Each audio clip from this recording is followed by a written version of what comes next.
الحمد لله الذي زين النبيين بحبيبه المصطفى ومن على المؤمنين بنبيه المجتبى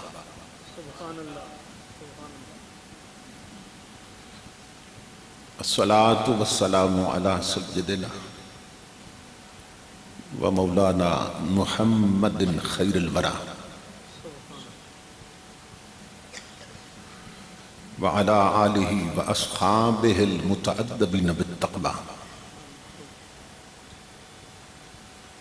أما بعد فأعوذ بالله السميع العليم من الشيطان اللئيم الرجيم بسم الله الرحمن الرحيم فاذكروا آلاء الله لعلكم تفلحون صدق الله مولانا العظيم إن الله وملائكته يصلون على النبي يا أيها الذين آمنوا صلوا عليه وسلموا تسليما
لائق صد احترام سرمایہ ملت جگر گوشہ شیخ المشائخ یادگار اسلام شیخ طریقت حضرت قبلہ پیر سید ڈاکٹر احسن محمود شاہ صاحب گیلانی دامت برکاتہ ملالیہ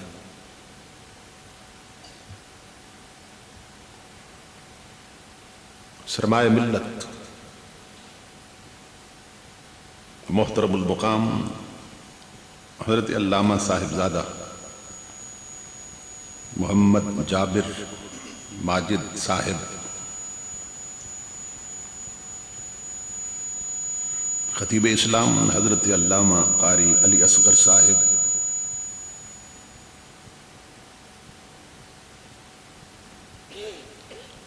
استاذ العلماء محسن اہل سنت نمونہ اسلاف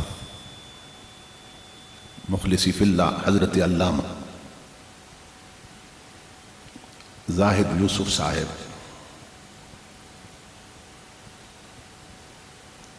دامت برکاتہم القدسیہ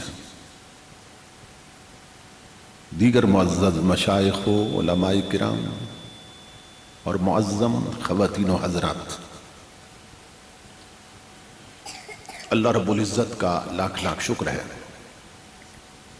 کہ جس نے اپنی توفیق خاص سے آپ کو اور مجھے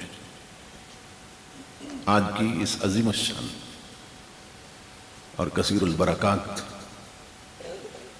میلاد النبی کانفرنس میں حاضری کے شرف عطا کیا اور بارگاہ رسالت مآب صلی اللہ تعالیٰ علیہ وسلم میں گلہائے عقیدت پیش کرنے کی سعادت عطا فرمائی۔ اس عظیم الشان پروگرام کے انعقاد پر میں آپ تمام حضرات کی خدمت میں بالعموم اور میزبان مکرم استاذ الحفاظ حضرت مولانا حافظ محمد ناصر صاحب اور ان کے جملہ رفقا اور معاونین کی خدمت میں بالخصوص دل کی اتھا گہرائیوں سے ہدیہ تبریک و تحسین پیش کرتا ہوں اور دعا کرتا ہوں کہ اللہ رب العزت دوستوں کی اس محنت کو اور ہم سب کی حاضری کو اپنی پاک بارگاہ میں قبول و منظور فرمائے۔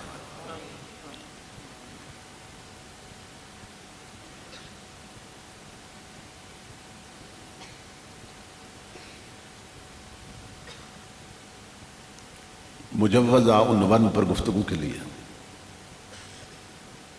میں نے آپ حضرات کی خدمت میں قرآن حکیم کے جو الفاظ تلاوت کرنے کا شرف حاصل کیا ہے، ان میں اللہ رب العزت نے ہمیں حکم دیا کہ ہم اس کی نعمتوں کو یاد رکھیں،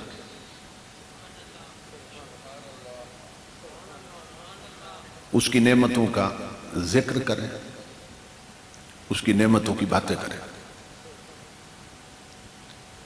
بہت سے مقامات پہ اللہ رب العزت نے نعمتوں کے ذکر کا حکم دیا ہے،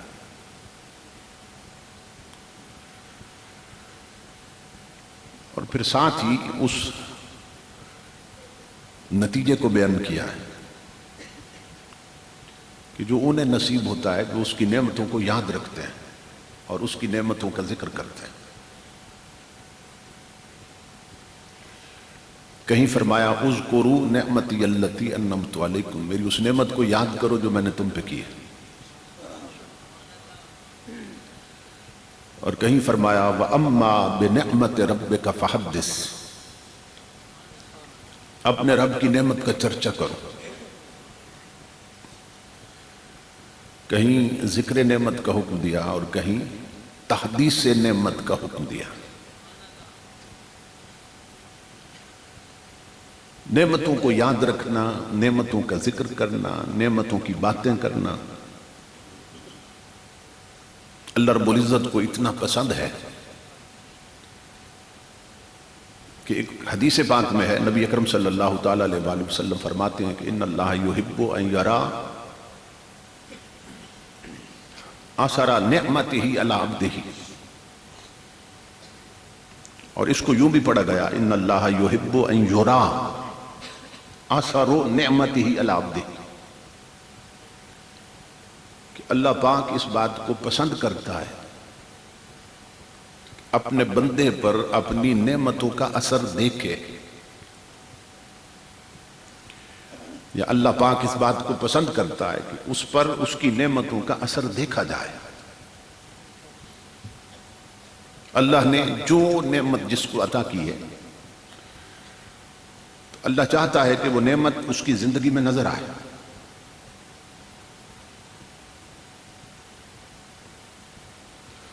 ہم نے اسلام کو نہ سمجھنے کی وجہ سے کچھ غلط قسم کے تصورات قائم کر لیا۔ لوگوں نے میلا کچیلا رہنا، گندا مندہ رہنا، اس کو درویشی اور فقیری سمجھا ہے، جبکہ نبی اکرم صلی اللہ تعالیٰ علیہ وآلہ وسلم کی تعلیم یہ ہے کہ ام المومنین حضرت عائشہ صدیقہ رضی اللہ تعالیٰ عنہ آپ بیان کرتی ہیں کہ جب لوگ حضور سے ملنے کے لیے آتے ہیں، نبی اکرم صلی اللہ تعالیٰ علیہ وآلہ وسلم کنگھی فرماتے، خوشبو لگاتے، اور اگر آئینہ جس کو شیشہ کہتے ہیں وہ قریب نہ ہوتا تو پھر آپ پانی کے مٹکے کے پاس چلے جاتے، اوپر سے چپنی ہٹاتے، پھر پانی میں اپنا عکس دیکھتے اور پھر پگڑی مبارک کو درست فرماتے۔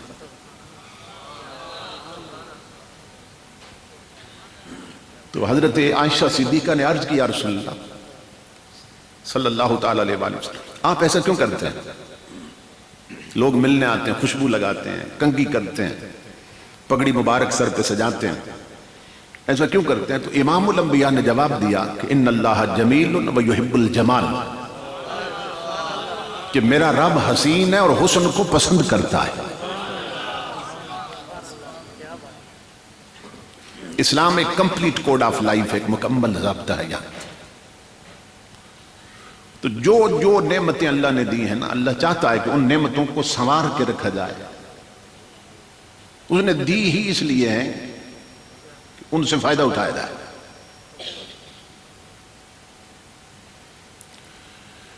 اسی طرح ایک شخص کو دیکھا جس کے بال بہت گھنے تھے لیکن گرد آلود تھے اور کنگھی نہیں کر رکھی تھی اس نے. امام الانبیاء نے دیکھا تو حضور نے فرمایا کہ جب اللہ نے تجھے بالوں کی نعمت دے رکھی ہے تو انہیں دھو کر تیل لگا کے کنگھی کیوں نہیں کرتا، یعنی سنوارتا کیوں نہیں ہے. اسی طرح ایک عورت کو دیکھا حضور صلی اللہ علیہ وسلم نے، اس کے ہاتھوں پہ مہندی نہیں تھی تو امام الانبیاء نے فرمایا تو بیوہ ہے؟ عرض کی نہیں یا رسول اللہ میں تو شادی شدہ ہوں. تو حضور نے فرمایا تو پھر ہاتھ بیوہ جیسے کیوں بنا رکھے؟ اگر شادی شدہ ہے تو پھر مہندی لگانا. یہ اسلام کا حسن ہے، یہ اسلام کا حسن. میلے کچیلے رہنے میں، گندا رہنے میں فقیری نہیں ہے. الطہور شطر الایمان، امام الانبیاء فرماتے ہیں صفائی پاکیزگی آدھا ایمان اس کے اندر. تو اللہ رب العزت اس بات کو پسند کرتا ہے کہ بندے پر اپنی نعمت کا اثر دیکھے، اور اس بات کو پسند کرتا ہے کہ بندے کی زبان سے اپنی نعمت کا ذکر سنے.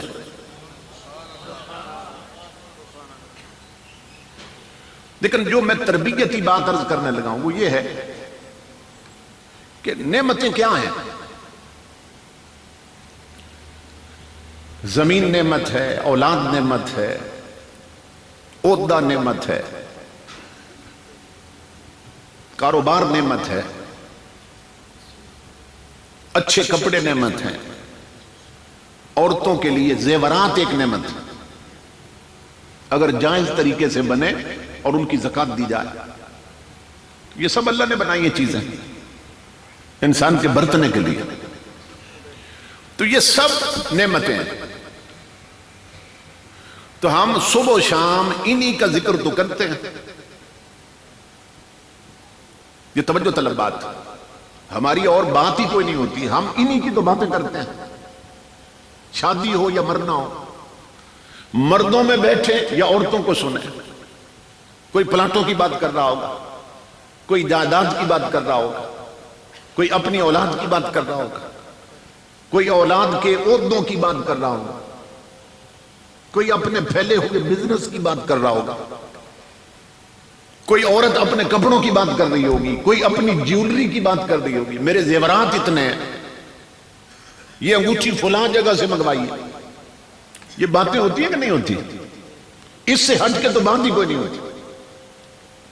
تو یہ ساری نعمتیں ہیں اور ہم ان کا ذکر کرتے ہیں کہ نہیں کرتے ہیں؟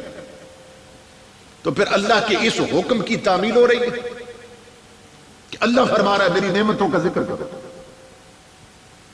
پھر تو سارے اللہ کی مان کے لگے ہوئے ہیں نا. لیکن نہیں، باتیں کر رہے ہیں نعمتوں کی،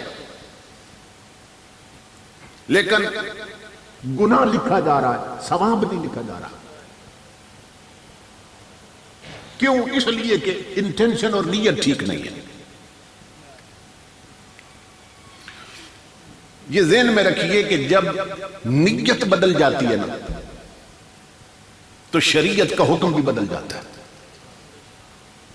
یہ نیت اتنی بڑی چیز ہے، پورا دین نیت پہ کھڑا ہے. نیت المؤمن خیر من عملہ، امام الانبیاء فرماتے ہیں کہ مومن کے عمل سے بھی اس کی نیت اچھی ہوتی ہے، اس کی نیت بہتر ہوتی ہے. کیونکہ نیت ٹھیک نہ ہو عمل مردود ہوتا ہے. تو ہم ذکر کرتے ہیں، یہ سب چیزیں اللہ نے دی ہیں، نعمتیں ذکر کرتے ہیں مگر نیت ٹھیک نہیں ہوتی، اس لیے گناہگار ہو رہے ہوتے ہیں. اب تھوڑی سی نیت بدلنی ہے. کیسے؟ کہ ہم نعمتوں کا ذکر کرتے ہیں تکبر کے ساتھ، اور اللہ حکم دیتا ہے میری نعمتوں کا ذکر کرو میرے شکر کے ساتھ.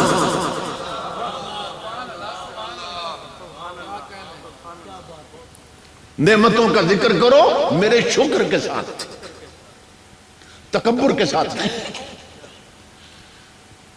دوسروں کو نیچا دکھانے کے لیے نہیں، جس طرح آج کل شادیوں پہ ہو رہا۔ اب گردن تو اللہ نے ایک بنائی ہے نا، مگر بعض خامد اپنی بیگمات کو کہتے ہیں، بیویوں کو کہتے ہیں، پوری برادری اکٹھی ہوگی شادی پہ، جتنا زیور ہے سارا پہن کے جانا ہے تو نے۔ اب ایک گردن میں تین تین اس نے ہار پہن رکھے ہوتے ہیں، ایک انگلی میں دو دو انگوٹھیاں سونے کی چڑھا رکھی ہیں۔ کیوں؟ کیونکہ پوری برادری اکٹھی ہونی ہے نا۔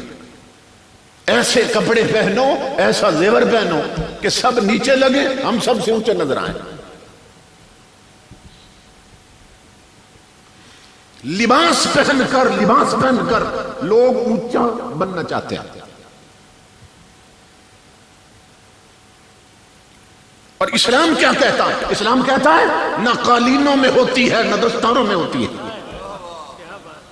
نہ قالینوں میں ہوتی ہے نہ دستاروں میں ہوتی ہے، بشر کی آبرو کچھ اور معیاروں میں ہوتی ہے۔ قیمتی کپڑوں سے بندہ قیمتی نہیں بنتا، قیمتی سیرت سے قیمتی بنتا ہے۔ حضرت شیخ سعدی فرماتے ہیں کہ میں نے بہت سے قیمتی انسان دیکھے کہ جن کے تن پہ کپڑے نہیں تھے، بوریاں پہن رکھی تھی، ٹانٹ پہن رکھی تھی۔ فرماتے ہیں بہت سے قیمتی انسان دیکھے جن کے تن پہ ڈنگ کے کپڑے نہیں تھے، اور آپ فرماتے ہیں میں نے بہت سے قیمتی لباس دیکھے کہ جن کے اندر انسان نہیں تھے، کپڑوں میں درندے تھے، بھیڑیے تھے، ذیابن فی ثیابن۔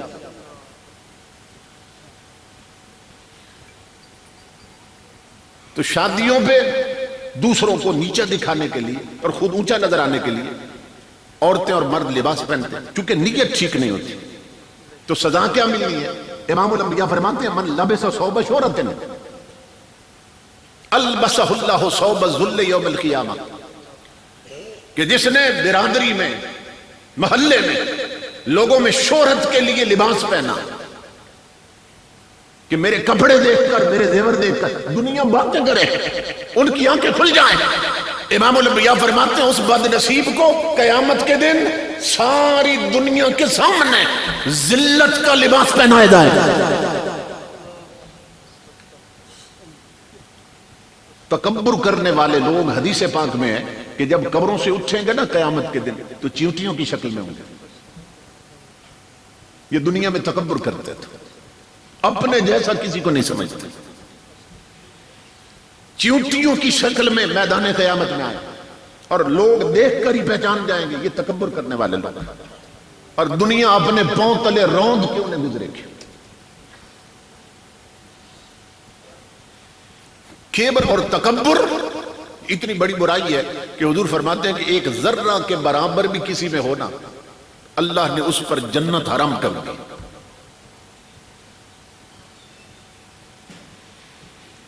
جنت حرام ہے اس پر جس کے اندر تکبر ہوتا ہے، تکبر ہوتا ہے، اور جہنم میں پھینکے گا، آگ میں جلائے گا، جب یہ کھوٹ نکلے گا تو جنت کے قابل ہوگا۔ تو امام الانبیاء کے غلاموں، میری ماؤں بہنوں بیٹیوں، یہ جو تکبر ہے نا، تکبر، تو کوشش کرو یہیں پہ نکل جائے، کیونکہ جب اس نے نکالا نا تو پھر تو لگ پتہ جائے گا۔ کوشش کرو یہ تکبر یہیں پہ نکل جائے، ختم ہو جائے۔ اب ہو سکتا ہے کچھ کہے بھئی ہمارے اندر تو تکبر نہیں ہے، تو میں ایک تکڑی دیتا ہوں، اگر اس کو دیکھنا چاہیں ہے کہ نہیں ہے، میں ایک تکڑی دیتا ہوں۔ امام الانبیاء کے غلام جب نماز پڑھنے آتے ہیں نا مسجد میں، اور نماز سے نمازی فارغ ہو جاتے ہیں، تو آپ ایسا کیا کریں کہ پہلے آ جائیں جوتیوں کے پاس اور تمام نمازیوں کی جوتیاں سیدھی کر دیا کریں۔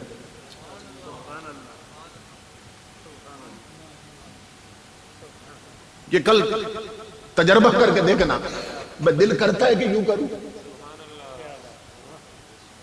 اگر اندر تصور آئے نہیں میری توہین ہو جائے گی، دنیا کیا کہے گی؟ تو امام الانبیاء کے غلاموں وہ سمجھ لے کہ تکبر صرف نہیں ہے، اس کی جڑیں میرے اندر ہیں، اس کی جڑیں میرے اندر ہیں۔ اپنے گھر کے سامنے نالی صاف کرتے ہیں نا، اپنی نالی، دو چار دوسرے گھروں کی بھی کر دیں، دیکھیں دل کرتا ہے کہ کروں، من مانتا ہے کہ ان کی نالی بھی صاف کروں؟ تو اگر طبیعت انکار کر رہی ہے کہ نہیں تیری تو بےزتی ہے، تیری بے عزتی ہو جائے گی، تو پھر سمجھے کہ اندر تکبر ہے، اس کو یہی نکال لو، ورنہ وہاں بڑی مشکل سے نکالا جائے گا۔ جیسے سونے کا کھوٹ نکالنا ہو نا تو آگ میں ڈالتے ہیں اس کو، اسی طرح تکبر نکالنے کے لیے اللہ جہنم میں پھینک دے گا۔ اگلے وقتوں کی بات ہے، لوگ صبح اٹھتے تھے نا تو عورتیں عورتوں کو بتاتی تھی آج میرے غوث اعظم کی زیارت ہوئی ہے، آج میں نے گنبد خضرا دیکھا ہے خواب میں، آج میں نے کعبہ شریف کی زیارت کی۔ لیکن امام الانبیاء کے غلاموں اب خوابیں اور نیندیں اجڑ گئی ہیں، اب کسی کو زیارت نہیں ہوتی، کیوں کہ آنکھیں اس لائق نہ رہیں کہ دیدار مصطفیٰ کر سکیں، ہمارے گھر اس قابل نہ رہے کہ حضور پھیرا لگائیں۔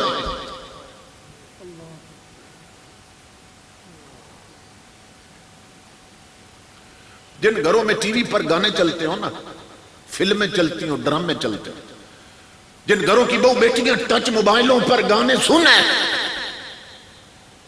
اور میک اپ کر کے بے پردہ بازاروں میں پھرے اور شادیوں پر آدھے ننگے جسم کر کے فیشنی کپڑے پہن کر ویڈیو بنوائیں اور فوٹو بنوائیں، ان گھروں میں تاجدار کائنات، تو کیا امام الانبیاء کے غلاموں تاجدار کائنات کی رحمت کی نظر بھی نہیں پڑتی ہے۔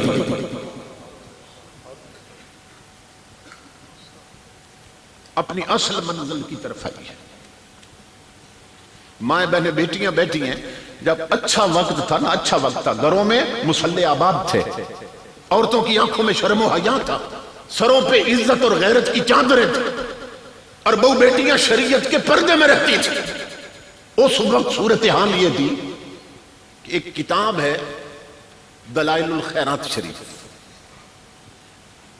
یہ کتاب شروع بھی درود سے ہوتی ہے، ختم بھی درود پہ ہو جاتا ہے، اور تمام سلاسل کے اولیاء بالعموم اور چشتیہ سلسلے کے جتنے ولی گزرے ہیں نا، وہ سب صبح سویرے تلاوت قرآن کے بعد اس کتاب کو وظیفے کے طور پہ پڑھتے تھے، اور آج بھی پڑھتے ہیں۔ یہ پوری کتاب ہی درود و سلام سے بھری ہوئی ہے، جو یہ پڑھتا ہے نا اس کا تعلق اور رابطہ ہو جاتا ہے حضور کے شہر کے ساتھ، گنبد خضرا کے ساتھ، اس کا فیض پھر مدینے سے آتا ہے۔ ایسی کتاب ہے، اس کے جو رائٹر ہیں، لکھنے والے، مائیں بہنیں بیٹیاں غور سے سنیں، چونکہ ایک عورت کی بات ہونے لگی، ایک بچی کی بات ہونے لگی۔ اب اس سے یہ سمجھنا کہ کبھی ہمارا مقام کیا تھا، اور آج ہر طرف دھول اڑ رہی ہے۔ تو وہ ہے حضرت شیخ محمد بن سلیمان الجزولی رحمت اللہ تعالی علیہ، بہت بڑے عالم اور اللہ کے ولی گزرے۔ تو کسی نے ان سے پوچھا کہ آپ نے یہ کتاب کیسے لکھ دی کہ پوری کی پوری درود و سلام سے بری ہے؟ آپ رونے لگ گئے، فرمایا میرے ساتھ ایک واقعہ پیش آیا تھا، تو پھر کھڑے کھڑے وہیں پہ نہ میں نے قسم کھائی تھی کہ اب ایسی کتاب لکھوں گا جو پوری درود سے بری ہوگی اور سلام سے بری ہوگی۔ تو پوچھا اس نے کہ وہ کیا واقعہ پیش آیا تھا؟ اب سننا غور سے، آپ فرماتے ہیں کہ میں نے زور یا عصر کی نماز پڑھنی تھی اور ابھی وضو بھی کرنا تھا، میں پانی کی تلاش میں تھا، کافی تلاش کے بعد مجھے ایک کنواں نظر آیا، تو میں کنویں پہ پہنچا کے وضو کرتا ہوں، پانی نکالتا۔ تو جب وہاں پہنچا تو میں پریشان ہوا کہ کنواں تو تھا، پانی بھی تھا، لیکن پانی بہت گہرا تھا اور کنویں پہ ڈول اور رسی نہیں تھی۔ تو میں پریشان ہو کے نا ادھر ادھر دیکھ رہا تھا کہ اب پانی کیسے نکالوں. اب میری طرف دیکھیے. فرماتے ہیں یہ کنواں تھا اور کنویں کے ساتھ جڑواں کسی غریب کا کچا سا مکان تھا. کچا مکان تھا کسی غریب کا. اس مکان کی چھت پر 7-8 سال کی چھوٹی سی بچی کھیل رہی تھی. اس بچی نے میری طرف دیکھا اور مجھے کہنے لگی من انت, کون ہے آپ؟ میں نے کہا انا محمد بن سلیمان الجزولی. اپنا نام بتایا. اب ساری دنیا انہیں جانتی تھی. تو لڑکی نے پوچھا, بچی نے, چچا کیوں پریشان کھڑے ہیں؟ میں نے کہا میری بیٹی, میں نے وضو کرنا آیا ہوں کنویں پر, لیکن یہاں ڈول بھی نہیں ہے, رسی بھی نہیں ہے, اب پریشان ہوں, پانی کیسے نکالوں؟ کہتے ہیں میری یہ بات سن کر بچی ہنس پڑی. جیسے مذاق نہیں اڑاتے کسی. بچی ہنس کر مجھے کہنے لگی انت الذی یثنی علیک الخیر وانت تتحیر بما تخرج به الماء من البئر. چچا بڑے افسوس کی بات, تیری ولایت کے ڈنکے بستیوں میں بج رہے ہیں اور کنویں سے پانی بھی نہیں نکلتا. تو اسے آواز تھوڑی آہستہ کرنا, ایکو جو ہے نا, بڑے افسوس کی بات ہے چچا, تیری ولایت کے ڈنکے بستیوں میں بج رہے ہیں اور نام اتنا گونج رہا ہے آبادیوں میں اور کنویں سے پانی بھی نہیں نکلتا. چھوٹی سی بچی مجھے کہنے لگی. وہ فرماتے ہیں میں نے سوچا بھائی شاید اس بچی نے میری بات نہیں سمجھی ہے اور صحیح غور نہیں کیا. میں نے پھر بات دہرائی. میں نے کہا بیٹی پانی بہت گہرا ہے, ڈول بھی نہیں ہے, رسی بھی نہیں ہے, تو وضو کرنا ہے, تو پانی کیسے نکالوں ڈول اور رسی کے بغیر؟ اب فرماتے ہیں بچی نیچے نہیں اتری چھت سے, اوپر سے ہی نا چھت کی طرف سے جھک گئی کنویں کی طرف اور مجھے کہنے لگی چچا میں بتاتی ہوں پانی کیسے نکالنا. محمد بن سلیمان کہتے ہیں اس بچی نے چھت کے اوپر سے نا کنویں میں تھوک دیا, تھوک پھینک دی اس نے. کہتے ہیں لوگوں اللہ کی عزت کی قسم میں اندازہ نہیں کر سکا کہ بچی کا تھوک نیچے پہلے پہنچا ہے یا پانی اچھل کے پہلے باہر نکلا ہے. کنواں فوارہ بن گیا اور پانی اس کے کناروں سے باہر آنے لگا اور بچی ہنس کر کہنے لگی چچا پانی ایسے نکالتے ہیں, اب کر لیں گے, یوں پانی نکلتا ہے. محمد بن سلیمان کہتے ہیں لوگوں مجھے وضو بھول گیا, میں نے یوں ہاتھ باندھے بچی کا, میں نے کہا اقسم کے باللہ بما نلت هذه المنزلہ. میں نے کہا میری بیٹی اب میں وضو بعد میں کروں گا, پہلے میں تجھے رب کی قسم دیتا ہوں, بتا اس چھوٹی عمر میں اتنے اونچے رتبے کیسے پا لیے تو نے کہ تیرے تھوک کے چند قطرے کنویں کو منقلب کر دیتے ہیں اور کنواں فوارہ بن جاتا ہے. وہ پھر ہنس پڑی, کہنے لگی اتنے بڑے عالم ہیں یہ بھی نہیں جانتے کہ یہ رتبے کیسے ملتے ہیں. میں نے کہا میں قربان جاؤں تیرے لفظوں کے, میں تیرے منہ سے سننا چاہتا ہوں, بتا میری بیٹی اس عمر میں اتنے اونچے رتبے کیسے پا لیے. تو وہ کہنے لگی چچا پھر سن بکثرت الصلاۃ علی النبی صلی اللہ علیہ وسلم. چچا میری چھوٹی عمر نہ دیکھ, اس چھوٹی عمر میں بھی میں ہر وقت اپنے نبی پہ درود پڑھتی رہتی ہوں.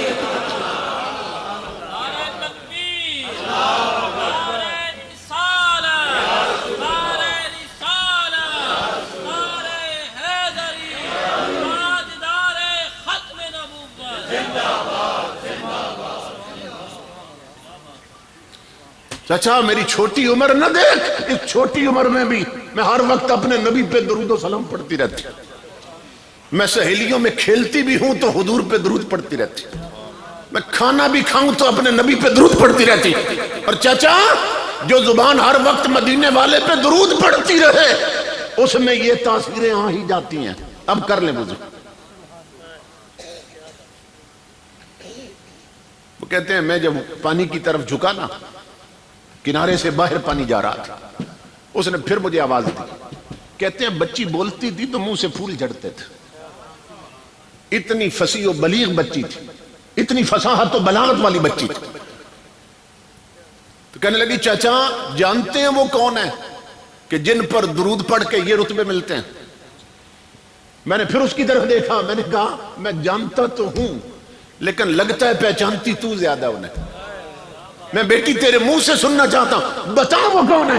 کہتے ہیں پھر بولی اور پھول جھڑے اس کے منہ سے.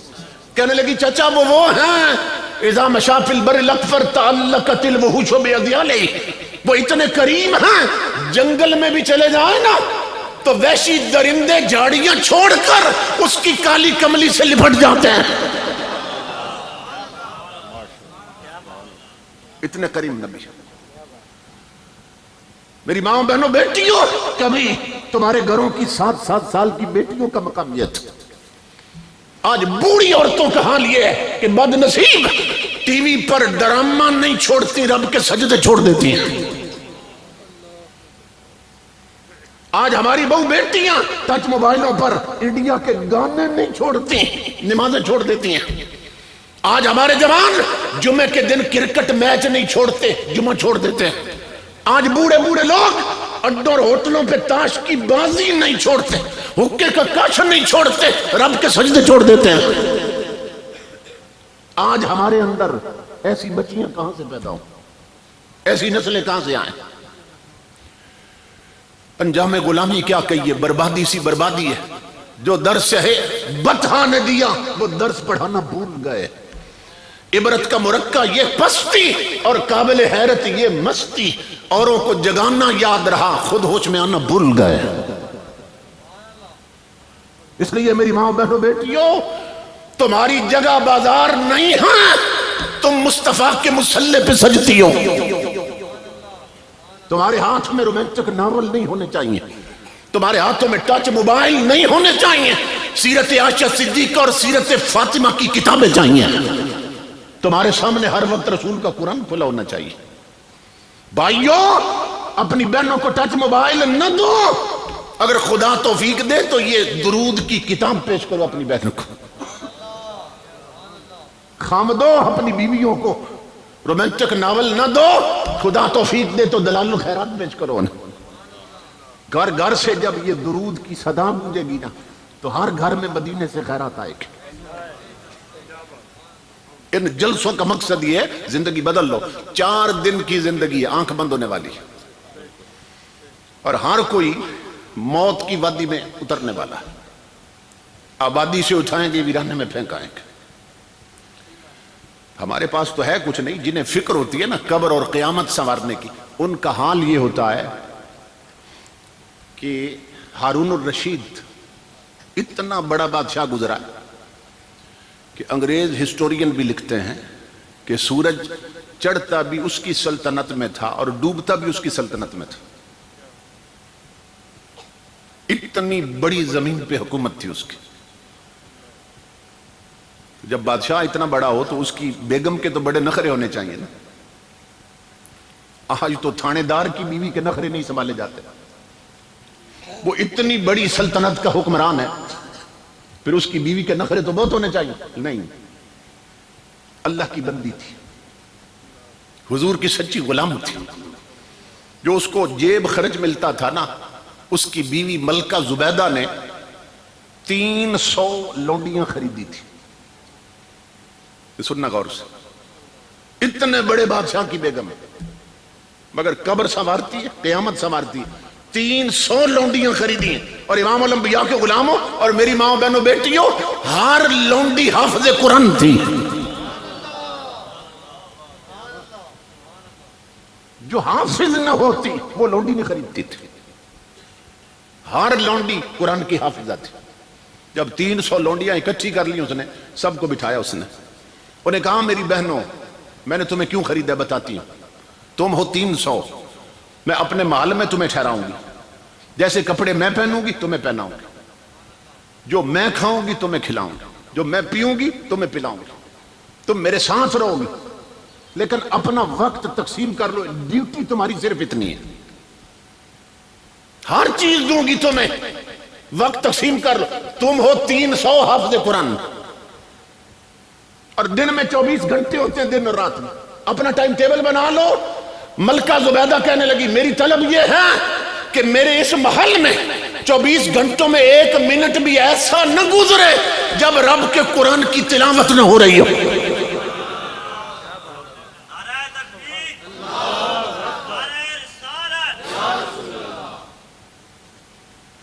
300 حافظ قرآن لونڈی، 24 گھنٹے لونڈیاں اپنا اپنا ٹائم تقسیم کر رکھا تھا، اس پہ وہاں قرآن کی تلاوت کرتی رہتی۔ تو جنہیں قبر اور قیامت کی فکر ہوتی ہے نا، وہ محلات میں رہ کر بھی نا، محل میں رہ کر بھی قبر اور قیامت سنوار لیتی، اور جنہیں نہیں فکر ہوتی وہ جھگی میں رہ کر بھی برباد کر دیتی۔ تو ان جلسوں کا مقصد یہ ہے کہ اپنی آنکھیں کھولو، سب اس دنیا سے جانے والے ہیں، کروٹ بدلے گا وقت، نہ یہاں بیٹھنے والے رہیں گے نہ یہاں بیٹھنے والے رہیں گے، سب کے پاس بہت تھوڑا سا وقت۔ تو ان جلسوں کا مقصد یہ ہے۔ تو ہماری خوش بختی ہے کہ اللہ رب العزت نے ہمیں حضور کے میلاد کی مجلس میں حاضری کا شرف عطا کیا۔ تو اللہ رب العزت نے فرمایا کہ اس کی نعمتوں کو یاد کرو، اس کی نعمتوں کا ذکر کرو۔ کیسے؟ تکبر کے ساتھ نہیں، شکر کے ساتھ۔ تو جب شکر کے ساتھ کرو گے نا تو پھر کیا ہوگا؟ فرمایا لَإِن شَكَرْتُمْ لَأَزِيدَنَّكُمْ، فرمایا اگر میری نعمتوں پر شکر کرتے رہے تو میں وعدہ کرتا ہوں کہ تمہاری نعمتیں کبھی گھٹنے نہیں دوں گا، میں بڑھاتا جاؤں گا۔ تو شکر سے نعمت بڑھتی ہے اور ناشکری سے نعمت گھٹتی ہے، یہ ذہن میں رکھیے۔ جن گھروں میں ہاتھ تنگ رہتا ہے نا، کہتے ہیں جی مرد کمائی بھی کرتے ہیں مگر برکت کو نہیں ہوتی، ہاتھ تنگ رہتا ہے، تو اس کا سبب یہ ہوتا ہے ہم اگر غور کریں کہ اللہ کی نعمتوں پر ہم ناشکری کر رہے ہوتے ہیں، جس کی وجہ سے برکت اٹھا دی جاتی ہے، یا کمائی حلال نہیں ہوتی جس کی وجہ سے برکت نکل جاتی ہے۔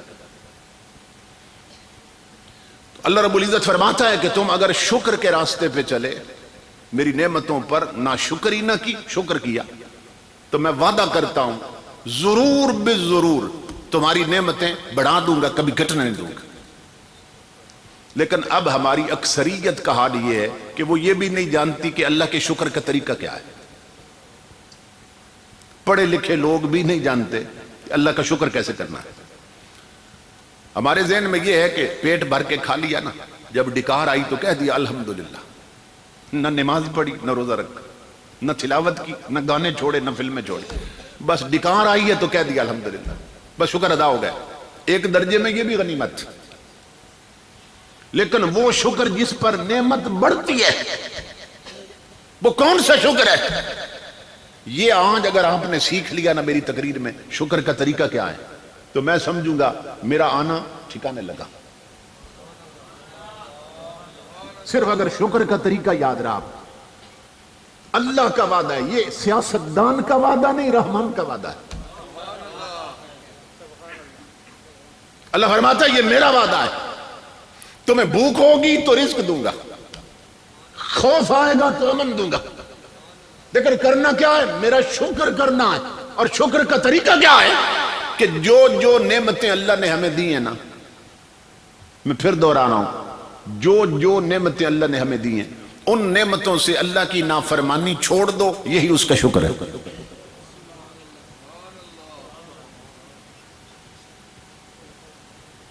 جو اس نے نعمت دی ہے نا، اس کی دی ہوئی نعمت سے اس کی نافرمانی نہ کرو، یہ اللہ کا شکر ہے۔ اب بھی شاید لوگ بعض بات نہ سمجھیں، میں اس کو تھوڑا سا کھول دیتا ہوں۔ دیکھیں یہ آنکھیں اللہ کی نعمت ہے نا، یہ بہت بڑی نعمت ہے۔ جن کی نہیں ان سے پوچھئے کتنی بڑی نعمت۔ آنکھیں کتنی بڑی نعمت ہے۔ تو اللہ حکم دیتا ہے میری اس نعمت کا شکر ادا کرو۔ اب شکر کیا ہے اس نعمت؟ اس نعمت کا شکر یہ ہے کہ ان آنکھوں کے ساتھ وہ چیزیں زندگی بھر کے لیے دیکھنا چھوڑ دو جن کا دیکھنا اللہ اور رسول نے حرام کر دیا ہے، یہ آنکھوں کا شکر ہوگا۔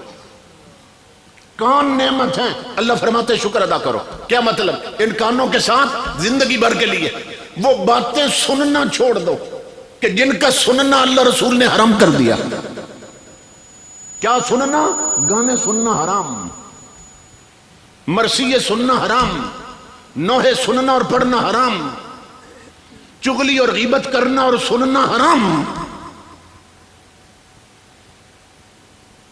لیکن آج دیکھ لیں کہ ہمارے کان کیا سن رہے ہیں۔ ہر گھر میں ٹی وی ہے، کیبل کے کنیکشن ہے، نیٹ لگا ہے، ٹچ موبائل ہیں، ان میں گانے بھرے ہیں، فلمیں، ڈرامے ہیں، میوزک ہے، موسیقی ہے، ڈھول ڈھمکے ہیں، راگ باجے ہیں. کیا دیکھ رہے ہیں، کیا سن رہے ہیں؟ اور امام الانبیاء فرماتے ہیں من جلس الی قینۃ یسمع منها صب فی اذنہ العنق یوم القیامہ.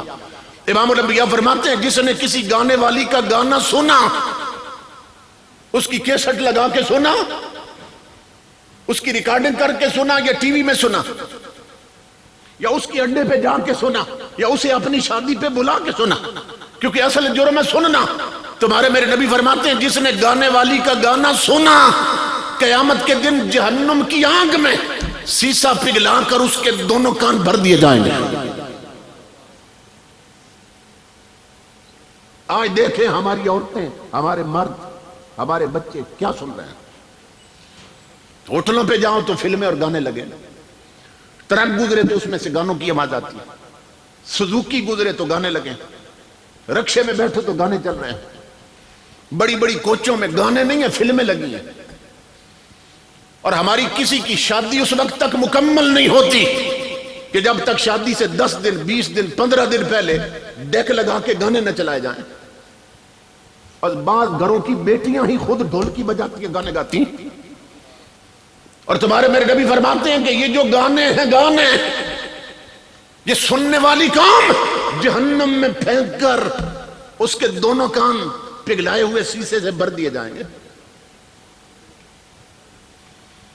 اللہ نے یہ کان گانے سننے کے لیے نہیں دیے تھے، مصطفیٰ کا قرآن سننے کے لیے دیے تھے.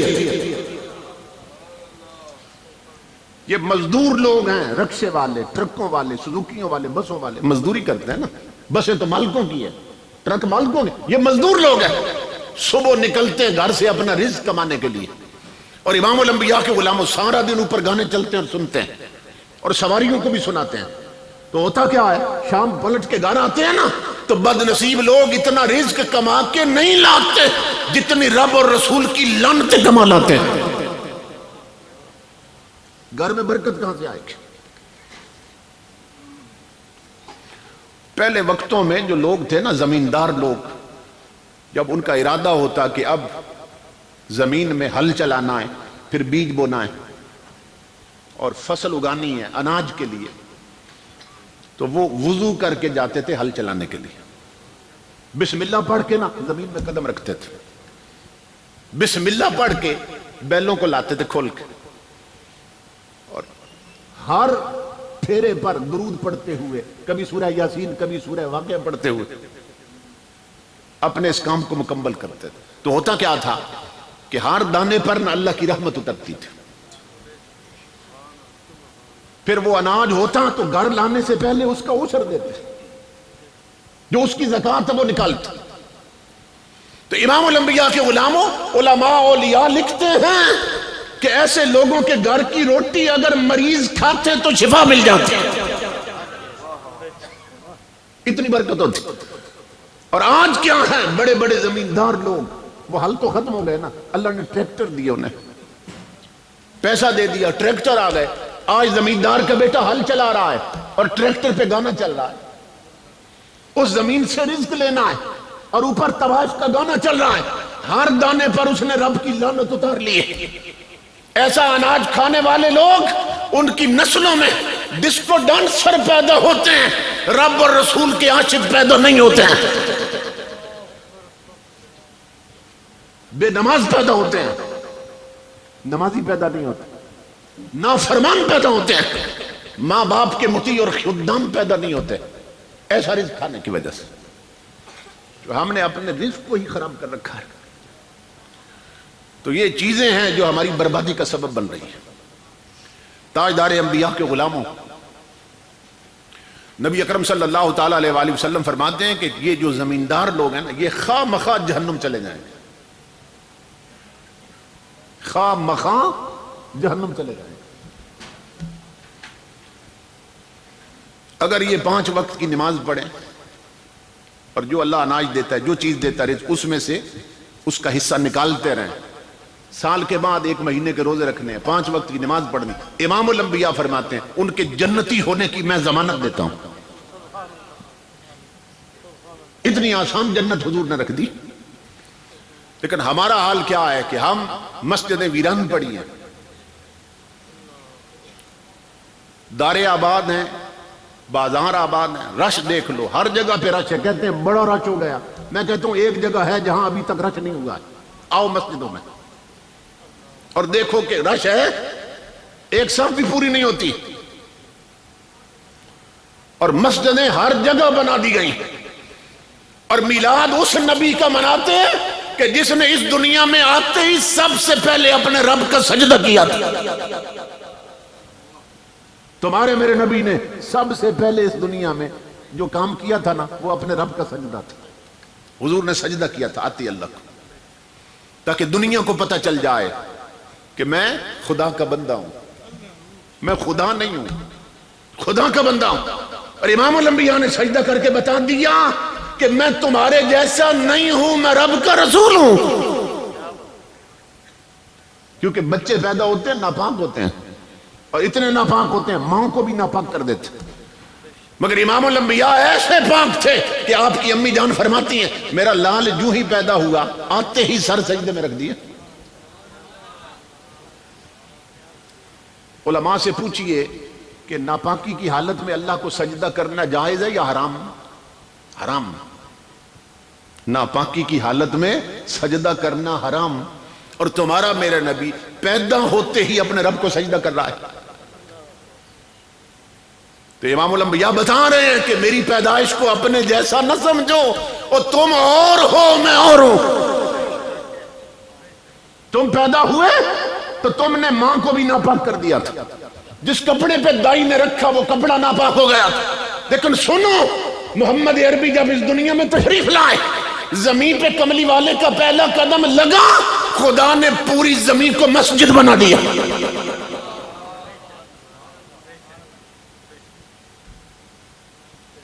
یہ یار کے قدموں کی پہلی ویل تھی جو اللہ نے دی ہے کہ محبوب زمین پہ اترا ہے اور پوری زمین مسجد بنا دی گئی. ورنہ پہلے نبیوں کی امتیں, ان کے عبادت گاہیں جو تھی نا, عبادت خانے, وہ ایک جگہ پہ مقرر تھے, وہ ہر جگہ سجدہ نہیں کر سکتے تھے. لیکن آج حضور کا غلام نماز کا وقت بننے پہ ہو جائے وہی نماز پڑھ لے, باغ میں ہو جائے وہی نماز پڑھ لے, اپنی زمین پہ ہو جائے وہی نماز پڑھ لے. کیوں؟ جب سے حضور کے قدم لگے ہیں نا, خدا نے پوری زمین پاک کر دی, پوری زمین مسجد بنا دی. تو امام الانبیاء کے غلاموں, جس کے زمین پہ قدم لگے زمین پاک ہو جائے, اور وہ صحابہ کتنے پاک ہوئے ہوں گے جو محمد عربی کے سینے سے لگے ہیں.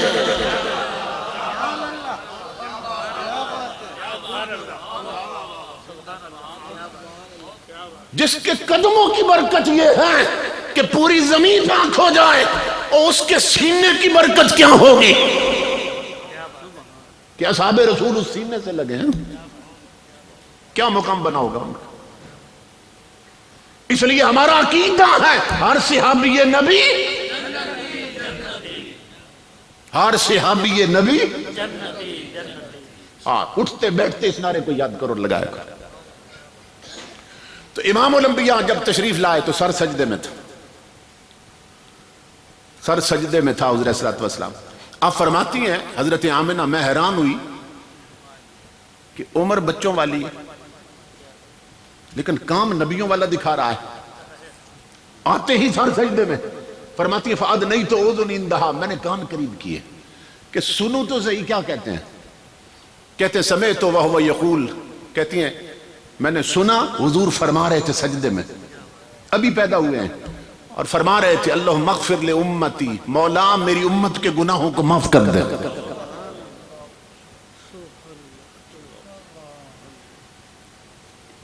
پیدا ہوتے ہی امام الانبیاء ہماری بخشش کی دعا کر رہے ہیں. ہم حضور کے احسانوں کے نیچے دفن ہیں. تاجدار کائنات کی آمد میں ابھی تو ہم یہ لائٹنگ کرتے ہیں نا, خون کے چراغ جلائیں تب بھی حق ادا نہیں ہو سکتا. اتنے کرم ہے حضور صلی اللہ علیہ وسلم. تو ہم دفن ہیں حضور کے احسانوں کے نیچے. اس دنیا میں امام الانبیاء آئے, دو کو نہیں بھولے, اس دنیا میں آتی دو کو سب سے پہلے یاد کیا، ایک اپنے رب کو نہیں بھولے، ایک اپنی امت کو نہیں بھولے حضور۔ یہ ذہن میں رکھیے، سجدہ رب کا کر رہے ہیں اور بخشش کی دعا امت کے لیے کر رہے ہیں۔ مولا میری امت کے گناہ معاف کر دے۔ یہ کرم حضور کا یہاں ختم نہیں ہوتا۔ امام الانبیاء کے غلاموں، جب حضور معراج پہ گئے، ہمارا اٹھنا بیٹھنا کسی افسر کے ساتھ ہو جائے نا تو غریب رشتہ دار بھول جاتے ہیں، اور وہاں معراج کی رات امام الانبیاء اللہ مقام ہے، ہر پردہ ہٹ چکا ہے، ہر دوری مٹ چکی ہے، جلوہ یار سامنے ہے، خدا نے محبوب کو اپنے بازو قدرت میں لے رکھا ہے، اپنا جلوہ دکھا رہا ہے، اور وہاں پوچھتا ہے میرے حبیب یار یاروں کے پاس جائیں تحفے لے جاتے ہیں، آپ کیا تحفہ لائے میرے لیے؟ امام الانبیاء عرض کرتے مولا ایک اپنی عاجزی لایا ہوں، دوسرا امت کے گناہ لایا ہوں، معاف کر دے۔ اس بلندی پر امام الانبیاء ہمیں نہیں بھولے، وہاں بھی ہماری بات چھیڑ دی حضور، پیدا ہوئے ہمیں نہیں بھولے، سجدے میں ہماری بخشش کی دعا کی، لا مقام ہیں ہمیں نہیں بھولے، ہماری بخشش کی بات ہو رہی ہے۔ امام الانبیاء آگے سنو، حضور کا وفات ہونے لگی، حضور کی اس دنیا سے جانے لگے، ملک الموت آئے، عرض کی اللہ کے حبیب، اللہ کا حکم تھا محبوب سے پوچھ لینا، اجازت لے لینا، یار کی اجازت ہو تو روح نکالنی، اجازت نہ ہو تو پلٹ آنا ہے۔ امام الانبیاء نے فرمایا تم اپنا کام کرو، میں رب کے پیغام کو قبول کرتا ہوں۔ اس نے روح نکالنے کی کوشش کی نا، ہاتھ ڈالا، امام الانبیاء کی آنکھوں سے آنسو گرنے لگے۔ میرے آقا نے فرمایا ملک الموت ہاتھ روک دو اور میری بات سنو، تجھے اللہ نے بھی تاکید کر کے بھیجا ہے کہ محبوب کو تکلیف نہیں ہونی چاہیے۔ موسیٰ علیہ السلام نے تھپڑ مارا تھا، تیری آنکھ نکال دی تھی، میرے دروازے کا ادب سکھایا تھا، تو خود بھی کوشش کر رہا ہے مجھے تکلیف نہ ہو، پھر بھی لگتا ہے سینے پہ پہاڑ رکھ دیے۔ اس وقت مجھے اپنی گناہگار امت یاد آ رہی ہے کہ جن کے لیے تجھے تاکیدیں بھی نہیں ہوں گی تو ان کا حشر کیا کرے۔ ملک الموت عرض کرتا ہے آقا پھر کیا حکم ہے؟ سنو آقا کا بھی یاد منانے والوں، میرے آقا نے فرمایا ملک الموت میں تجھے کھلی چھٹی دیتا ہوں، جتنے درد کرنے ہیں مجھے کر، میری امت کو معاف کر دینا۔ دنیا سے جاتے ہوئے حضور ہمیں نہیں بھولے۔ امام الانبیاء کے غلاموں، دنیا میں آئے ہمیں نہیں بھولے، معراج پہ پہنچے ہمیں نہیں بھولے، دنیا سے جا رہے ہیں ہمیں نہیں بھولے۔ اور سنیے، حضرت فضل بن عباس کہتے ہیں، حضور کے چچا کے بیٹے، کہتے ہیں میں ان خوش نصیبوں میں تھا جو حضور کے جسم نبوت کو قبر میں اتار رہے تھے، حضور فوت ہو چکے ہیں، کہتے ہیں جب قبر میں رکھ رہے تھے نا تو رأیت شفتیہ، میری نظر حضور کے ہونٹوں پہ پڑ گئی، یتحرکو، تو آقا کے ہونٹ حرکت کر رہے تھے، قبر میں جا رہے ہیں حضور، ہونٹ ہل رہے ہیں، کہتے ہیں میں نے کان قریب کیے، سنوں تو صحیح کیا کہتے ہیں، فسمعت وهو يقول اللهم اغفر لامتی، میں نے سنا قبر میں جاتے ہوئے بھی کہہ رہے تھے مولا میری امت کے گناہ معاف کر دینا۔ تو میرے آقا کے غلاموں، میری ماں بہنوں بیٹیوں، وہ اس دنیا میں آئیں تو ہمیں نہ بھولیں، معراج پہ جائیں تو ہمیں نہ بھولیں، دنیا سے جانے لگے ہمیں نہ بھولیں، قبر میں اترنے لگے ہمیں نہ بھولیں، اور وہ قبر میں جائیں ہمیں نہ بھولیں، وہ ہم قبر میں جائیں وہ ہمیں نہ بھولیں، اور ان کے میلاد کا دن آئے ہم انہیں بھول جائیں، ان کی شریعت کی طرف پشت کر کے زندگی گزاریں، ان کی شریعت ہم بھول جائیں، تو بتاؤ پھر ہم سے بڑا نمک حرام کون ہے؟ وہ کسی مقام پہ ہمیں نہ بھولے اور ہم ہر مقام پہ حضور کو بھول جائیں۔ اس لیے لوٹو دہلیز مصطفیٰ کی طرف، لوٹو حضور کے امتیوں، تاجدار کائنات کی شریعت کی طرف، اور ماں بہنوں بیٹیوں اپنے لباس کو شریعت کے مطابق بناؤ، اپنے پردے کو شریعت کے مطابق بناؤ۔ حیرت کی بات یہ ہے حالات اس حد تک بگڑ چکے ہیں، عورت نے بازار جانا ہے نا سودا خریدنے، شاپنگ کرنے، کپڑے لینے، تو میک اپ کر کے جا رہی ہے۔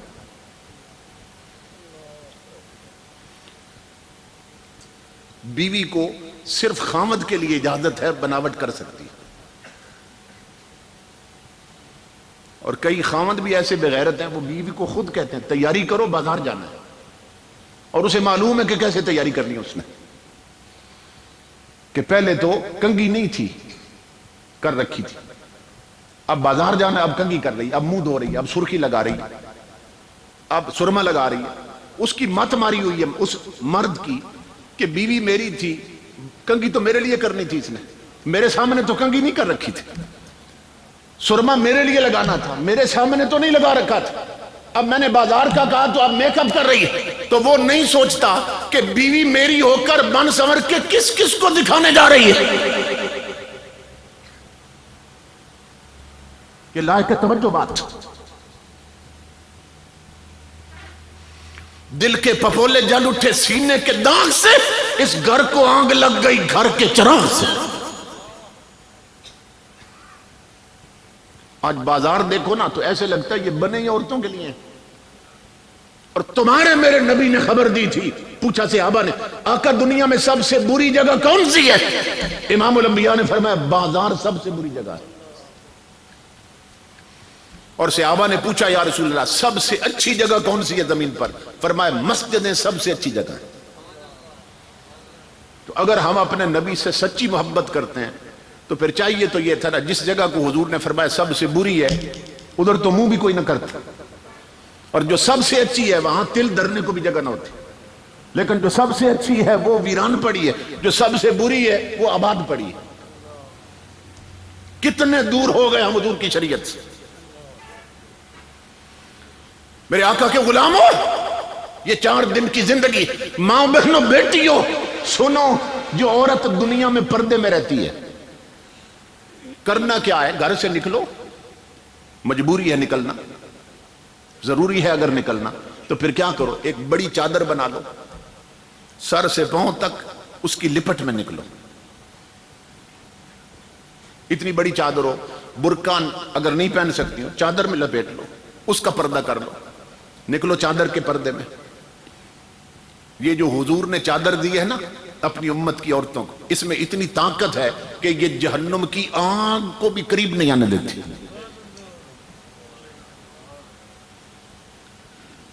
ایک بزرگ سے، اللہ کے ولی سے، ان کی بیٹی نے پوچھا تھا کہ ابا جی میں اپنے جسم کے کتنے حصے کا پردہ کروں؟ آج کل نا ٹی وی پر مختلف چینل پر کئی اینکرز بیٹھ کر اسلام کے خلاف بھونک رہے ہیں، کتوں کی طرح بھونک رہے ہیں، الف بے نہیں آتی اسلام پر گفتگو کرتے ہیں، اور ہمارے لوگ سمجھتے ہیں یہ بڑے سکالر ہیں، اور وہ بکواس کر رہے ہیں کہ عورت کے چہرے کا پردہ نہیں ہے۔ ہمارے ٹی وی چینل پر کہتے ہیں عورت کے چہرے کا پردہ نہیں ہے۔ میں کہتا ہوں بغیرتوں،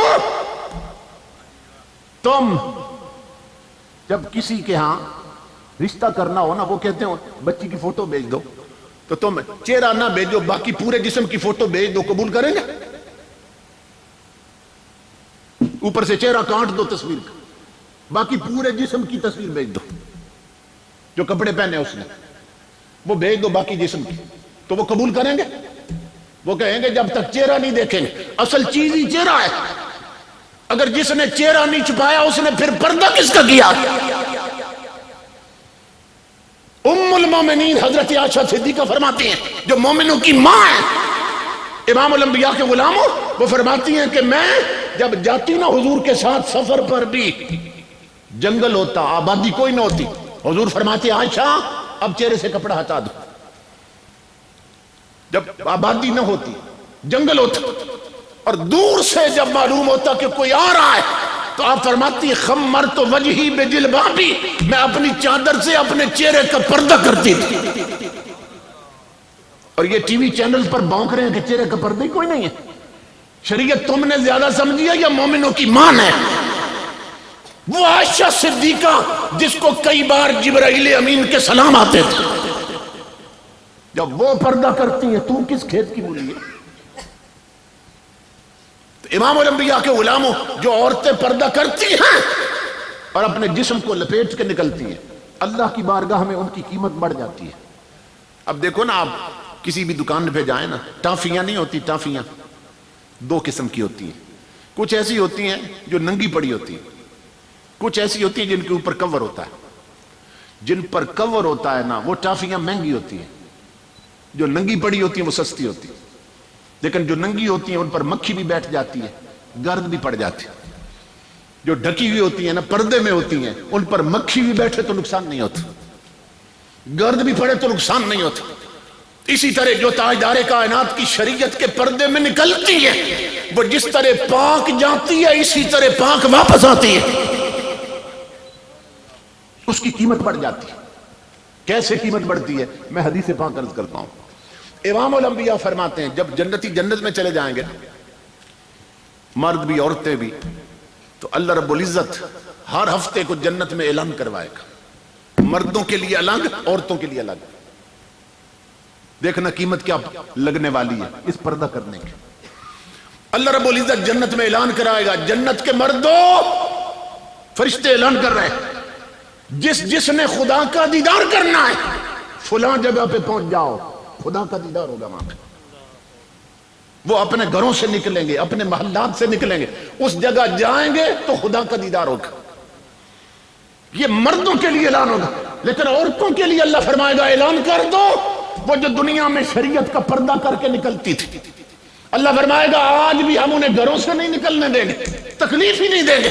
مرد مجھے آ کے دیکھیں گے, میں انہیں گھر گھر اپنا دیدار کراؤں گا.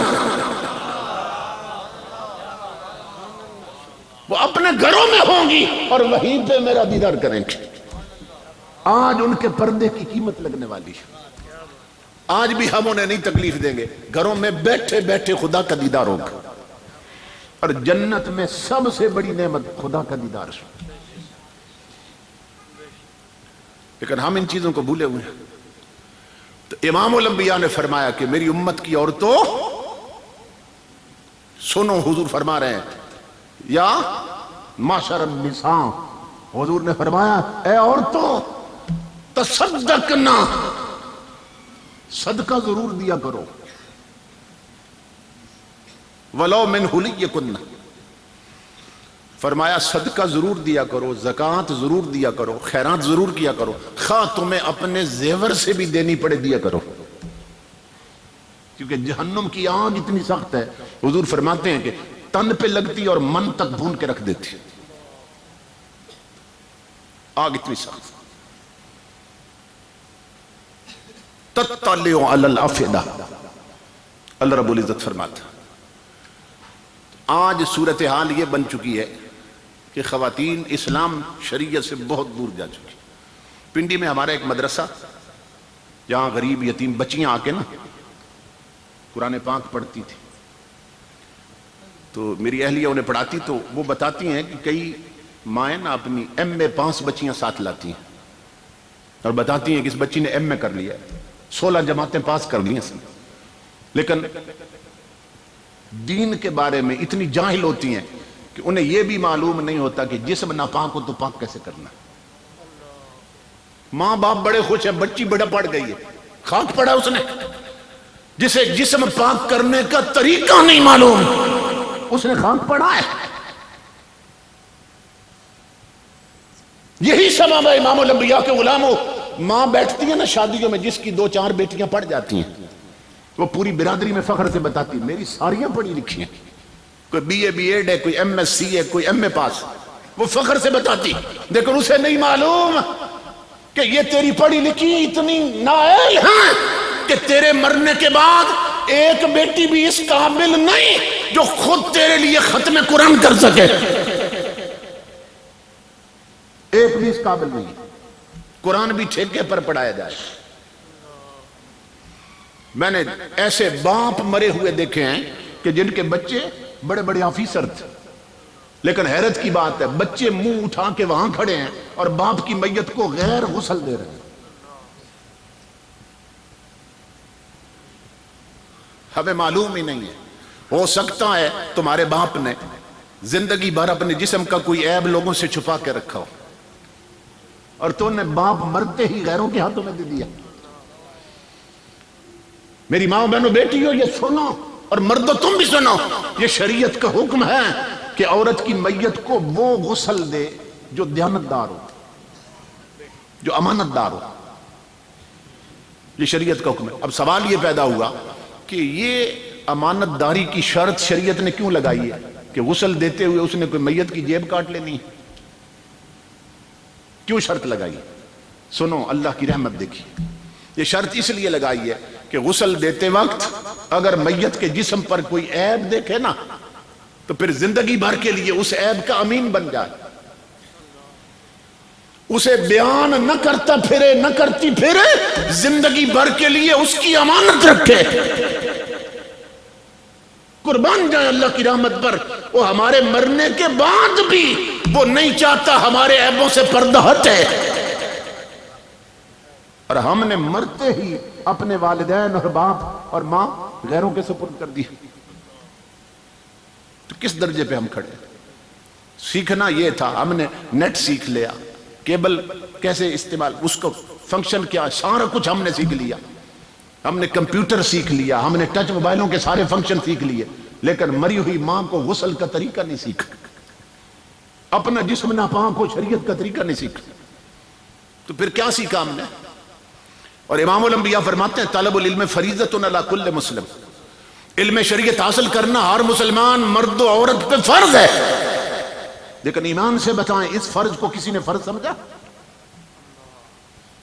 ہمارا حال یہ ہو چکا ہے کہ کچھ عرصہ پہلے کی بات ہے، کمشنر کا باپ مر گیا، یہ اے سی سے بھی اوپر کا بندہ ہے، اتنا اونچا افسر، اس کا باپ مر گیا. تو جب جنازہ پڑھانے لگے نا تو کمشنر پہلی صف میں کھڑا تھا. ہمارے ایک دوست ساتھ کھڑے تھے، وہ کہتے ہیں کمشنر نے نا جنازہ شروع ہونے سے پہلے جیب سے رومال نکالا اور یوں کھول کے نا زمین پہ سامنے بچھا دیا. تو میں نے کہا کمشنر صاحب یہ زمین پہ رومال کیوں رکھا ہے؟ تو وہ کہنے لگا کہ نیچے نہ چٹائی ہے، نہ کوئی پھوڑ ہے، نہ کوئی دری ہے، تو جب سجدے میں جائیں گے تو ساری مٹی لگ جائے گی، منہ کو مٹی لگ جائے گی. اس ملک کے کمشنر کا حال یہ ہے کہ اس بد نصیب کو یہ بھی خبر نہیں کہ نماز جنازہ میں سجدہ ہوتا ہے کہ نہیں ہوتا ہے.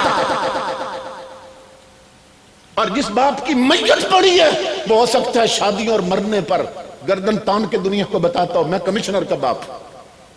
اور اب بد نصیب کی میت چیخ رہی ہے کاش میں نے تجھے انگریز کی تعلیم بعد میں دی ہوتی اور تیری گھٹی میں نبی کا قرآن پہلے ڈالا ہوتا. میں یہ نہیں کہہ رہا ہوں بچوں کو تعلیم نہ دو دنیا کی، دو، مگر ہم مسلمان ہیں، اپنی اولاد کی گھٹی میں سب سے پہلے نبی کا قرآن رکھو. جب بچے سیکھنے کے قابل ہوں انہیں 2-3 سال تک شریعت کے مسئلے سکھاؤ، ورنہ ہماری نسلیں اپنی آخرت عاقبت اور ہمیشہ کی زندگی برباد کر بیٹھے. امام الانبیاء کے غلام. تو یہ سارا کچھ جو ہے نا دین سکھانا، یہ وسائل مہیا کرنا، ماحول بنانا دین سیکھنے کے لیے، یہ حکومتوں کا فرض ہوتا ہے. یہ ذہن میں رکھیے، قوموں کو ایجوکیٹ کرنا، انہیں تعلیم دینا، انہیں شریعت سکھانا، یہ سب کچھ یہ حکومت کے ذمہ ہوتا ہے. اور ہمارے جتنے حکمران آئے ہیں ملک بنا کلمے کے نام پر، لیکن اس کے تخت پر جتنے آئے ہیں وہ سب یورپ سے پڑھ کے آتے رہے. یہودی اور عیسائی ان کے استاد. ملک بنا کلمے کے نام پر شاگرد یہودیوں اور عیسائیوں کے آتے رہے. اگر تخت پر محمد عربی کا دین دیکھنا چاہتے ہو پھر تخت پہ وہ لاؤ جس نے ٹوٹے مسلح پر نبی کا قرآن پڑھا ہے.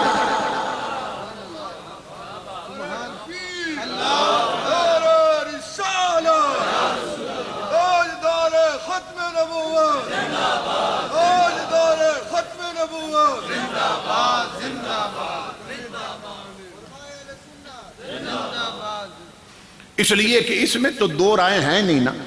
جاہل سے بھی پوچھو وہ کہتا ہے پاکستان کا مطلب کیا؟ لا الہ الا اللہ. کیا پاکستان بنا لا الہ الا اللہ پہ. تو امام الانبیاء کے غلاموں 1000 صدیاں بھی گزر جائے نا اور ہزاروں حکمران بدلتے رہے، ایسے آتے رہے، کام اور بگڑے گا. یہ یاد رکھو، یہ پیغام دیکھے جا تاریخ لبیک کا یہ پیغام ہے کہ ملک بنا ہے لا الہ الا اللہ پر اور بچ سکتا ہے محمد الرسول اللہ پر. جب تک محمد عربی کی شریعت نہیں آئے گی اس ملک میں کبھی بہاریں نہیں آئے گی. اس لیے کوشش کرو ہمارے دل میں حضور کی محبت، سر جھومتے ہیں حضور کے نام، زبانیں نعرے لگاتی ہیں لبیک یا رسول، لگاتی ہے کہ نہیں لگاتی ہیں؟ امام الانبیاء کے غلاموں اس دفعہ تہیہ کر لو کہ الیکشن کے دن میں جب ہاتھ میں مور پکڑنی ہے نا تو لگاتے ہوئے ہاتھ بھی پکار اٹھے لبیک یا رسول.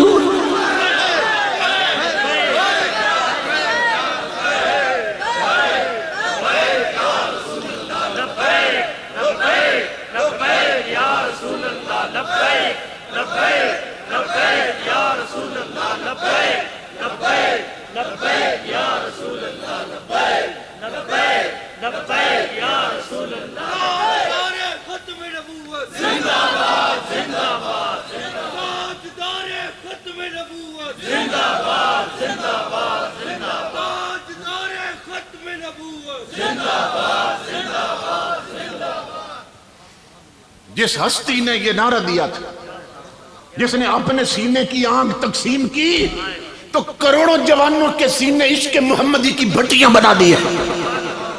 وہ جو جیا مصطفیٰ کے لیے اور مرا رسول کے لیے. امام الانبیاء کے غلاموں پھر دیکھو اسے مدینے سے خیرات کیا ملی. جو وفا کرتے ہیں نا خیرات مدینے سے آتی ہے.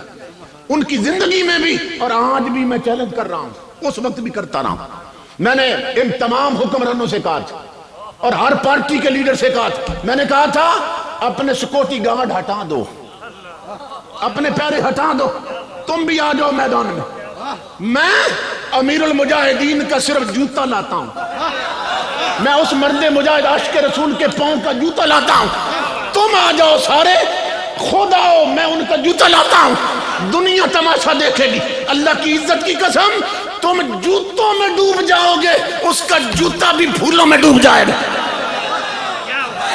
لبیک یا رسول اللہ، لبیک لبیک یا رسول اللہ، لبیک لبیک یا رسول اللہ، لبیک لبیک یا رسول اللہ، لبیک لبیک یا رسول اللہ، لبیک لبیک یا رسول اللہ، لبیک لبیک یا رسول اللہ، لبیک لبیک یا رسول اللہ، لبیک لبیک یا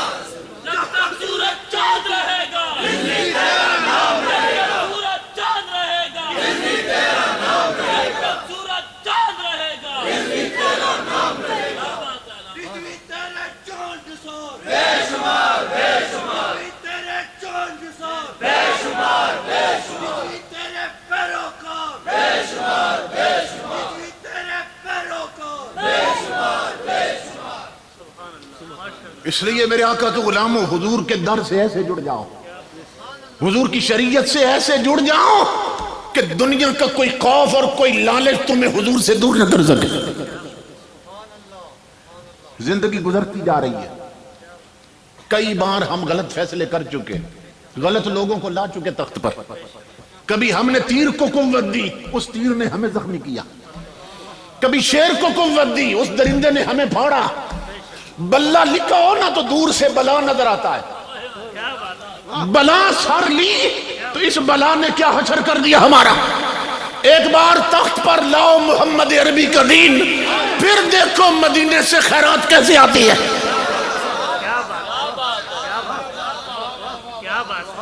پھر دیکھو ملک کا حال کیا ہوتا ہے. پھر دیکھو کس طرح بہاریں آتی ہیں اور پھر کس طرح عرش الہی سے رحمتیں اترتی ہیں اور کس طرح گھر گھر در رسول کی خیرات بڑھتی ہے. حضور سے وفا کر کے تو دیکھو نا. تو اس الیکشن سے پہلے اپنا ذہن بنا لو، جن کے شناختی کارڈ نہیں شناختی کارڈ بناؤ. ابھی سے اپنی کمپین شروع کر دو اور ہر عاشق کا رخ کر دو تاجدار کائنات کی دہلیز کی طرف. کیونکہ قبر میں سب سے پہلے حضور سے سامنا ہونا ہے. سمجھ رہے ہیں؟ اگر حضور نے وہاں رخ پھیر لیا اور فرمایا یہ میری پارٹی کا نہیں تھا، فرشتوں پکڑ کے جہنم میں لے جاؤ، کیا بنے گا؟ اس لیے امام الانبیاء کے غلاموں دیکھو نا، چھت پہ جھنڈا لگاؤ نا پیپل پارٹی کا، دور سے دیکھنے والے پردیسی بھی گزرے کہتا ہے یہ پیپلی ہے. مسلم لیگ کا لگاؤ، کہتے ہیں یہ مسلم لیگ کیا ہے؟ تحریک انصاف کا لگاؤ نا جھنڈا، جھنڈا دیکھ کر پردیسی بھی سمجھتا یہ تحریک انصاف کیا ہے۔ جب جھنڈا ہوگا نالین رسول کا لگا ہوا، تحریک لبیک کا لگا ہوا، تو امام الانبیاء کے غلام ہو، دشمن بھی کہے گا یہ محمد عربی والے ہیں، یہ ناموس رسالت کے محافظ ہیں، یہ ختم نبوت کے محافظوں کا گھر ہے، تو تمہاری پہچان ہو جائے گی یہ محمد عربی کے دیوانے ہیں۔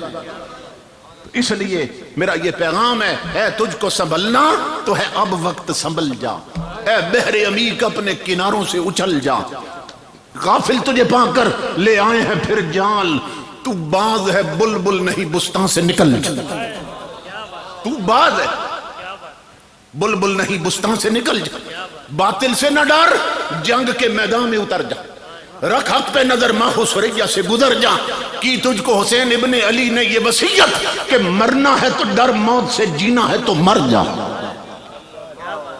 موتو قبل ان تموتو۔ تقدیر الہی کے نوشتے بھی وہی ہیں، اللہ بھی وہی، اس کے فرشتے بھی وہی ہیں، اتریں گے ملائک تیری امداد کو اب بھی، گر ذات خدا سے تیرے رشتے بھی وہی ہیں۔ اپنے رشتے بحال کرو اللہ اور اس کے رسول کے ساتھ، پھر دیکھو گھر گھر حضور کی خیرات بٹے گی اور زندگیوں میں انقلاب آئے گا۔ تو میں استاد العلماء محسن اہل سنت حضرت علامہ محمد زاہد یوسف صاحب دامت برکاتہم العالیہ کا شکر گزار ہوں، ان کے حکم کی تعمیل میں یہاں حاضری ہوئی، اللہ رب العزت نے انہیں بہت سی توفیقات سے نوازا ہے۔ آپ کے علاقے کے درجنوں شاگرد ان کے مدرسے میں عالم بن کے یہاں پہنچے ہیں اور جگہ جگہ حضور کے دین کے چراغ روشن کر کے تاریکیوں کے ساتھ نبرد آزمائیں۔ اللہ رب العزت ان علماء کا سایہ تا دیر ہمارے سروں پہ قائم رکھے۔